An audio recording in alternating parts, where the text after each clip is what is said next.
Hi, Mr. Coburn. It's Alan with Y&L Landscaping Company, and I wanted to share this video with you that depicts the scope of work that I am proposing for your yard after meeting with your wife this week. So let's run through this. The goal is to capture as much water as we can from up around the house and convey it down to the end of the backyard next to your shed. Of course, your yard is sloped, so the gravity will help us do that. But the goal is to number one, you can see here your sump pump line that's run along the wall.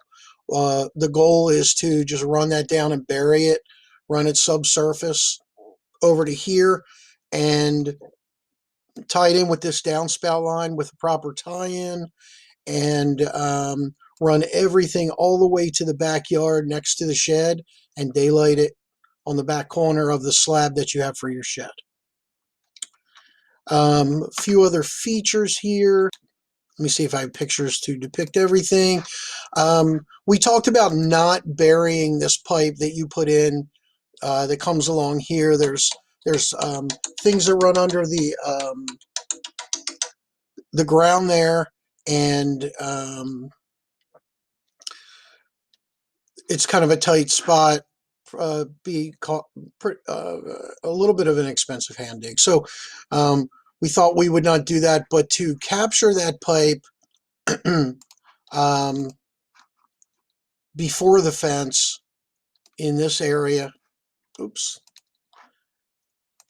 in this area, and bury it underground on the other side of the fence there, and then bring it subsurface around, tie it into a pipe here that we're going to bury underground, and we're going to send out to the backyard or across the backyard next to the shed here, and daylight right back here through a small basin so it can just naturally run down the hill, which is what it wants to do.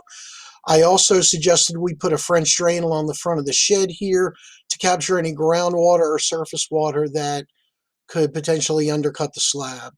It is in a vulnerable position. So that's that part of it. We also talked about putting, you do get water that comes down your driveway and down this area, comes on the sidewalk, collects on the edge of your patio.